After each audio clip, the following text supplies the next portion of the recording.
हमारे घर की बहुएं भी तो किसी की बेटियां हैं। सीखा के दादाजी सीखा को बहुत प्यार करते थे, लेकिन आजकल उन्हें सीखा की एक चिंता और खाई जा रही थी, और वो थी शिखा की शादी की चिंता। बस दादाजी अब हर परिवार में सीखा का ससुराल ढूंढते, लेकिन सीखा को शादी नाम से ही इतनी चिढ़ थी कि शादी का नाम सुनते ही वह गुस्सा होकर मुंह फुलाकर दूसरे कमरे में बैठ जाती। खैर, थोड़ी देर में उसका गुस्सा खुद ब खुद उतर जाता और वो वापस अपनी धम्मा चौकड़ी में व्यस्त हो जाती। काफी खोजबीन के बाद भी सीखा के दादाजी को कोई ऐसा परिवार नजर नहीं आया जहां वे अपनी लाडली बिटिया की शादी कर सके। उन्होंने अपने बचपन के दोस्त से इस बारे में राय लेने का निश्चय किया। बस फिर क्या था, वे अपने दोस्त राय बहादुर से मिलने बरेली की ओर निकल पड़े। अगले दिन जब वह बरेली पहुंचे तो राय बहादुर ने स्टेशन पर ही उनके लिए गाड़ी भेज दी थी। 10 साल बाद अपने बचपन के दोस्त से मिलने के लिए वे भी बड़े उतावले थे।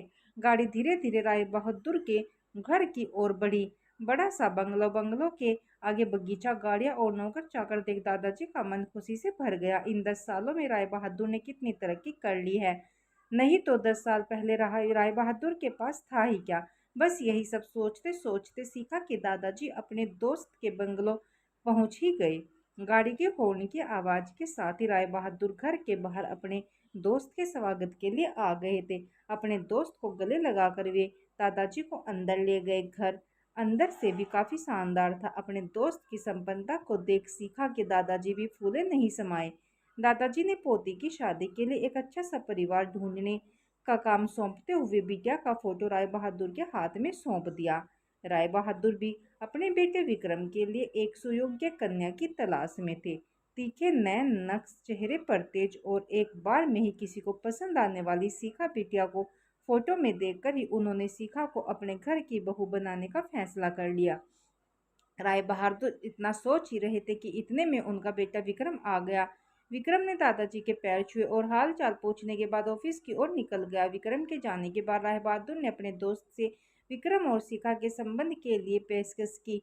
शिखा के दादाजी को लगा जैसे राय बहादुर ने उनके मुंह की बात छीन ली हो। प्रसन्नता से विदा होकर अपने घर आने का कहकर दादाजी अपने घर की ओर निकल पड़े। विक्रम को शिखा बहुत पसंद थी, लेकिन विक्रम की माँ विक्रम की शादी अपने से भी बड़े घर में करना चाहती थी। लेकिन विक्रम के मनाने पर वह मान गई और तय समय पर विक्रम और शिखा की शादी हो गई। ससुराल में शिखा के सास ससुर, विक्रम के बड़े भैया भाभी और शिखा की ही उम्र की एक नंद थी रागिनी।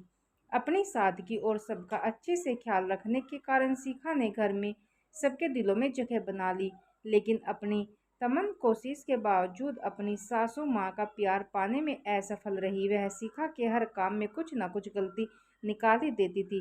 अपनी शादी की रात को ही विक्रम ने शिखा से साफ साफ कह दिया था कि घर के किसी भी मामले में बिल्कुल नहीं बोलूंगा। ना तो मैं किसी बात पर माँ से बहस करूंगा और ना ही तुम्हारा साथ दूंगा। तुम्हें अपनी समझदारी से ही काम लेना होगा। लेकिन शिखा की लाख कोशिशों के बावजूद भी सासू माँ के व्यवहार में कोई परिवर्तन नहीं आ रहा था। शिखा की नंद जरूर उसकी माँ से शिखा भाभी के प्रति इस तरह के व्यवहार पर उलझ जाती, लेकिन इससे भी केवल बात बढ़ने के अलावा कुछ नहीं होता। इसी तरह करीब 1 साल निकल गया। शिखा और विक्रम को जुड़वा बेटियां हुई। यह समय शिखा के लिए अग्नि परीक्षा का समय था। शिखा का दर्द शिखा के लिए आंसू बन गया था। ससुराल में शिखा को संभालने वाला कोई नहीं था और विक्रम और उनके पापा ने शिखा को अपने मायके भेजने के लिए पहले ही मना कर दिया था। एक दिन रागिनी कॉलेज से आई तो उसने सभी को कॉलेज में सालाना कार्यक्रम में आने के लिए कहा और यह भी कहा कि कॉलेज में उनकी भी 2 प्रस्तुतियां थी, इसीलिए आप सभी का चलना बहुत जरूरी है। खैर, ना चाहते हुए भी शिखा को अपनी दोनों जुड़वा बेटों के साथ रागिनी के कॉलेज जाना पड़ा। मॉडलिंग में रागिनी ने भी हिस्सा लिया था। आखिर राउंड में रागिनी के साथ 4 और लड़कियों को सिलेक्ट किया गया, जहां सभी ये जज द्वारा एक एक सवाल पूछकर विजेता घोषित करना था। सवाल जवाब का दौर शुरू हुआ। इसी कड़ी में जज साहिबा ने रागिनी से सवाल पूछा, अगर घर में तुम्हारी माँ और भाभी में से किसी एक का साथ देना हो तो तुम किसका साथ दोगी। पूरे सदन में खामोशी छाई हुई थी।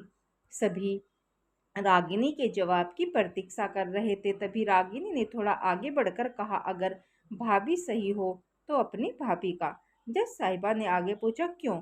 रागिनी ने जवाब दिया, क्योंकि मुझे भी कल किसी की भाभी बनना है।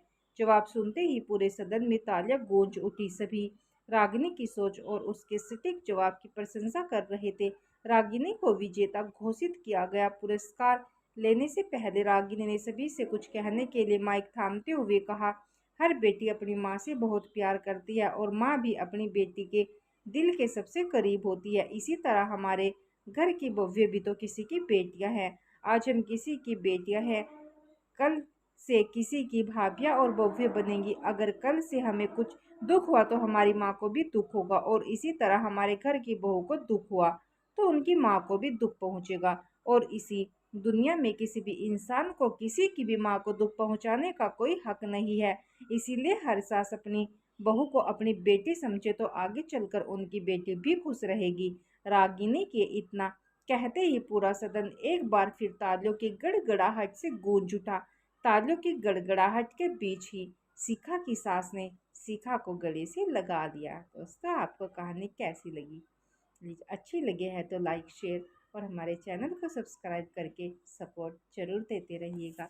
धन्यवाद।